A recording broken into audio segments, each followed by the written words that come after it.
नमो बुद्धाय. सगळ्यांना सप्रेम जय भीम. मी भारत चव्हाण बुलढाणा येथून एकच मिशन स्वच्छ प्रशासन या ग्रुपवर आपल्या सगळ्यांचं स्वागत करतो. हे आहेत माननीय गुलाब खरात, मुख्य कार्यकारी अधिकारी, जिल्हा परिषद बुलढाणा. जिल्हा परिषद बुलढाणा येथे अनेक अधिकारी आले आणि आपलं प्रशासकीय कामकाज सांभाळून कार्यकाळ पूर्ण करून केले. त्यानंतर आपल्या जिल्ह्याला माननीय गुलाब खरात साहेब हे मिळाले असून त्यांच्या कार्यकाळामध्ये त्यांनी केलेले कामकाज, त्यांच्याकडून जनतेच्या असलेल्या अपेक्षा, यामध्ये त्यांनी जनतेचं, कर्मचाऱ्याचं किती समाधान केलं आणि किती नाही, याविषयी आपण माहिती घेणार आहोत. जिल्हा परिषद बुलढाणा येथे कार्यरत असलेले जिल्हा परिषदचे मुख्य कार्यकारी अधिकारी श्री गुलाब खरात यांचे कामकाजाविषयी शक्य ती माहिती देण्याचा प्रयत्न मी करीत आहे. गुलाब खरात हे जिल्हा परिषद बुलढाणा येथे रुजू झाल्यापासून त्यांना जिल्हा परिषदचे आपल्या कार्यालयात उपस्थित राहण्याबाबत मुळीच स्वारस्य नसल्याचे मागील काही कार्यकाळावरून दिसून आले आहे. गुलाब खरात हे त्यांच्या संपूर्ण कार्यकाळामध्ये जास्तीत जास्त 30 ते 35% इतक्याच प्रमाणामध्ये जिल्हा परिषदला हजर राहिले असून बाकीचा सर्व कालावधी त्यांच्या निवासस्थानीच गेला असून त्यांनी बंगल्यावरूनच सगळे कामकाज केले असल्याचे दिसून येत आहे. माननीय मुख्य कार्यकारी अधिकारी श्री खरात साहेब हे निवासस्थानावरूनच काम करीत असल्यामुळे त्यांच्या सह्या घेण्यासाठी सुद्धा संपूर्ण विभागाच्या फाईल त्यांच्या स्वीय सहाय्यकामार्फत किंवा ज्या विभागाची फाईल आहे त्या विभागाचे विभाग प्रमुख त्यांच्या निवासस्थानी जाऊनच सह्या घ्यावा लागत आहे. मुख्य कार्यकारी अधिकारी श्री गुलाब खरात हे वर्क फ्रॉम होम करीत असल्याने जिल्हा परिषदमधील अनेक प्रकरणे, कामे प्रलंबित असून अनेक तक्रारकर्त्यांच्या सुनावणीच्या फाईल मागील 8 ते 9 महिन्यापासून सुनावणीसाठी प्रलंबित आहेत.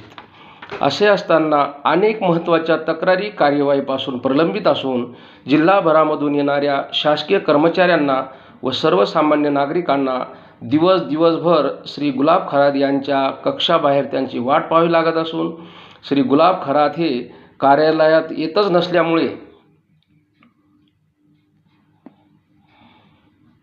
नसल्यामुळे दिवसभर त्यांची वाट पाहणाऱ्या कर्मचाऱ्यांना व अधिकाऱ्यांना तसेच नागरिकांना रिकाम्या हाताने परतावे लागत आहे. श्री गुलाब खरात हे त्यांच्या निवासस्थानावरूनच कामकाज करीत असल्याने जिल्हा परिषदेमधील काही अधिकारी आणि जिल्हा परिषदमध्ये कार्यरत कर्मचारी दलालांना सुगीचे दिवस आल्याचे दिसून येत आहे. मी मागील 4 ते 5 दिवसापासून श्री गुलाब खरात यांना कार्यालयात हजर राहण्याबाबत तसेच कार्यालयात हजर राहून आपण आपले काम प्रामाणिक करून जनतेला न्याय देण्याचा प्रयत्न करावा या उद्देशाने त्यांना जागरूक करण्याचा प्रामाणिक प्रयत्न करीत असून याचा त्यांच्यावर कोणत्याही प्रकारचा परिणाम झाल्याचे दिसून येत नाही. या उलट त्यांच्या कामकाजामध्ये कुठलीही सुधारणा न होता त्यांनी काल दिनांक 17 एप्रिल 2026 वार शुक्रवारला संपूर्ण कार्यालयीन कामकाजाच्या वेळेत त्यांचे व्हिडिओ कॉन्फरन्स सह अनेक विभागाचे फाईलवर सह्या करण्याचे शासकीय कामकाजसुद्धा आपल्या निवासस्थानावरूनच केले आहे.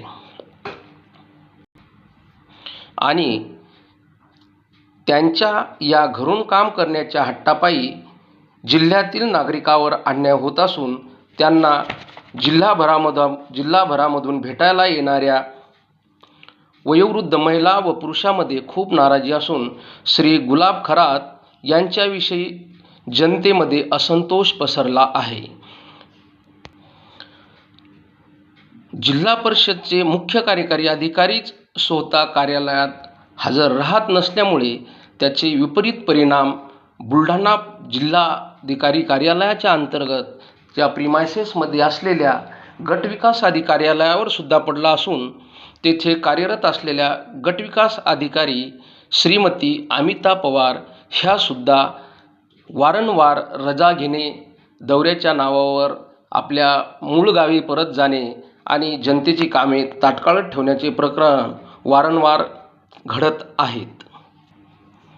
माननीय मुख्य कार्यकारी अधिकारी श्री गुलाब खरात यांना जशा आपल्या ढोलकी वादन व तबला वादनाविषयी आनंद आणि उत्साहासोबत त्याला वाजवून त्यामधून मधुर आवाज काढण्याचा प्रामाणिकपणा आहे, तसा ज्या कामासाठी शासनाने त्यांची नियुक्ती केली आहे त्या कामाचा सुद्धा सन्मानजनक मोबदला त्यांना वेतन स्वरूपात दिला जातो. तसेच त्यांना वाहन चालक, नोकर चाकर या सगळ्या सुख सेवा सुविधासोबत अनेक अनावश्यक सुविधासुद्धा दिल्या जात असताना श्री गुलाब खरात हे आपल्याला शासनाकडून दिल्या जात असलेल्या सेवेच्या बदल्यात थोडेफारही काम करताना दिसून येत नाहीत. संपूर्ण बुलढाणा जिल्ह्याच्या नागरिकांच्या वतीनं माननीय मुख्य कार्यकारी अधिकारी जिल्हा परिषद बुलढाणा यांना एकच विनंती आहे की जसे आपण आपल्या ढोलकी वादनाच्या छंदाशी प्रामाणिक आहात, तसेच त्यांनी जी बुलढाणा जिल्हा परिषदची मुख्य कार्यकारी अधिकारी म्हणून जबाबदारी घेतलेली आहे, त्यांनी आपल्या प्रशासकीय कामकाजाप्रती प्रामाणिक आणि पारदर्शक राहावं अशी अपेक्षा आहे. आणि शेवटी माननीय खरात साहेबांना एकच विनंती आहे की तुमच्या तबला आणि ढोलकी वाजवण्याच्या छंदापायी जिल्हा परिषद बुलढाणाचे कळत नकळत एखाद्या तमाशाच्या फडामध्ये रूपांतर होणार नाही याची दक्षता घ्यावी, हीच अपेक्षा.